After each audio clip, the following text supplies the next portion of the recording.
What's up everyone, I'm Matei and welcome back to a science-based fitness channel. Today I'm gonna shine some light on this topic that's been basically surrounded with misconception or misinformation from mass media or even doctors or nutritionists altogether.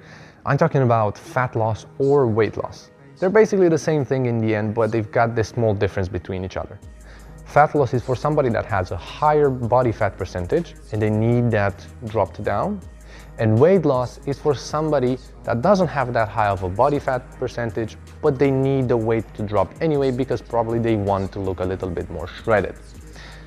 Now that you have a clearer picture, let's dive in and see exactly what to do about fat loss or weight loss. First, we need to talk about the factors that weigh in when it comes to gaining weight and overeating. Of course, you've heard about emotional eating, stress eating, hormonal eating, but I think there's one factor that includes them all, and that is lifestyle. If you think about it, how fast-paced it is crazy. You wake up, you go to work, which is crammed up in there. Your work schedule is just out of this world. You have your first meal at 12 or 1 o'clock. Of course, before that, you've had your coffee, and then you don't have any lunch breaks left. So you're just snacking at your desk. Once you're done with work, you're going home, but because it was such a stressful, busy day, you don't feel like going to the supermarket and handpick your healthy and nutritional ingredients for your dinner. So you just order in.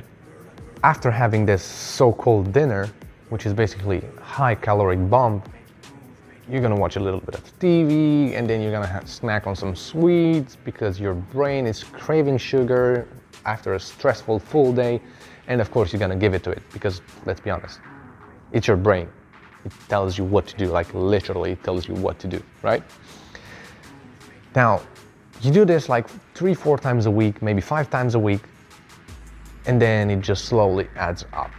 Extra calories on extra calories on extra calories, because after eating that dinner and that snack, you just go to bed. So your body doesn't have time to properly digest or let alone use those extra calorie that you just ate. It's gonna store them into fat, and in 1 year time, you're gonna end up having like 10 extra kilos or so. They're such small steps, but it makes such a big difference because they're so consistent, right? So day after day after day for like, I don't know, maybe 300 days a year, you do this, and you end up with 10 extra kilos. On top of that, you have your going out nights, which are sometimes filled with alcohol. And everybody knows that alcohol has almost the same caloric value as pure fat. And not only that, but it furthermore contributes to your bad eating habits. Now that we're clear on that, it's time for me to tell you what to do about it. And it's really easy. Step 1 is to cut back on sugar and starches or carbs. And notice that I said cut back, not take out entirely. Because from a psychological point of view, the studies have shown that it's impossible to take it out entirely straight from the beginning, right? Now, when you do that, your appetite is gonna drop down a bit and you're gonna eat fewer calories. Because you're eating less carbs, your body will turn for energy to your stored up fat resources and it's gonna use those. Now, it's not uncommon in the first week to lose like maybe 5 kilograms of stored up unnecessary water and fat as well. Because your insulin level drops and your kidneys are dropping the unnecessary water, and that's how you lose a little bit extra weight in the first week. Now that you've put great effort into taking something out of your dietary habits, it's time to focus on what you're putting in. Each of your meals should be constructed of protein source, low carb vegetable source, and a fat source. Just for you to know, taking both out, fat and carbs, it's a recipe for failure. And you're just gonna end up quitting halfway through because you'll have no energy, you just feel terrible, and you'll end up overeating. The importance of protein cannot be overstated. It boosts up metabolism by 80 to 100 kilocalories per day. It reduces cravings, it reduces obsessive food thoughts, it reduces late night snacks as well. And you can get it from chicken, you can get it from turkey, lamb, beef, pork. You can get it from eggs and fish as well. You can get it from broccoli, almonds, chickpeas, peas. You can get it from, what was that? Black beans, red beans. So tons of protein sources. Talking about low-carb vegetables like tomatoes, cucumber, Brussels sprouts, cabbage, Swiss chard, cauliflower.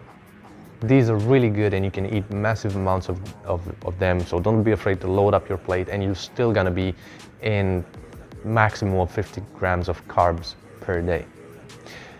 A diet consisting of meat and low-carb vegetables has all the nutrients, vitamins and minerals and fibers you need to stay healthy.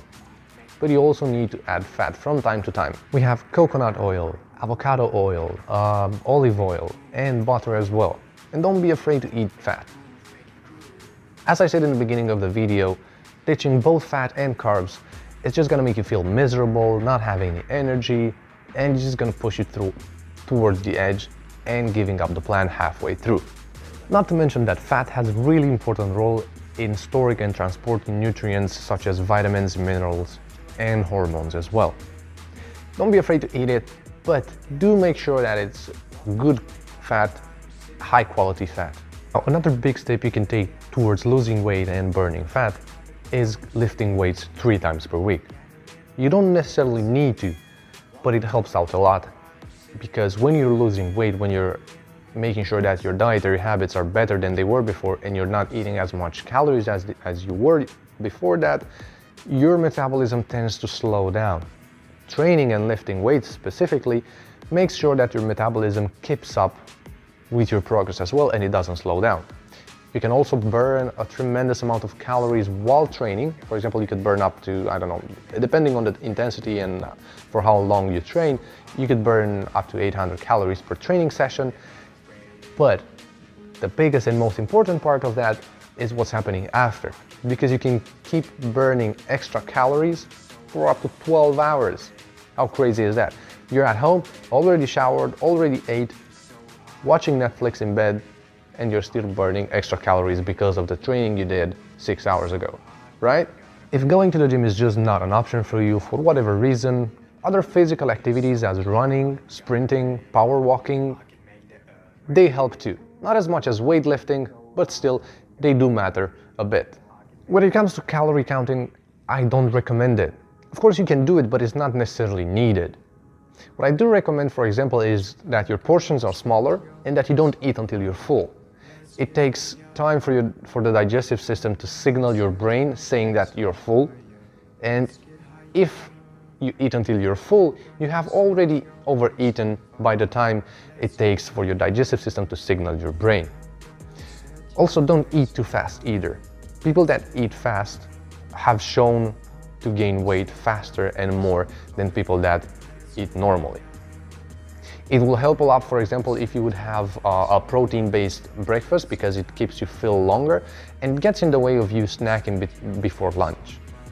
Cool? I hope I managed to make it a little bit clearer for you today and that now you know what's your next step. This is such a vast, complex topic to talk about that we wouldn't have time to finish it, not in a 1-hour video. So stay tuned for more, and step by step, we'll know exactly what to do and what's happening in our bodies and how to get them in the direction we need them to go. That was it for today. Thank you guys so much for watching. Don't forget to drop a like, subscribe, comment, share this video with your friends. Thank you so much for your support so far, and I'll see you online.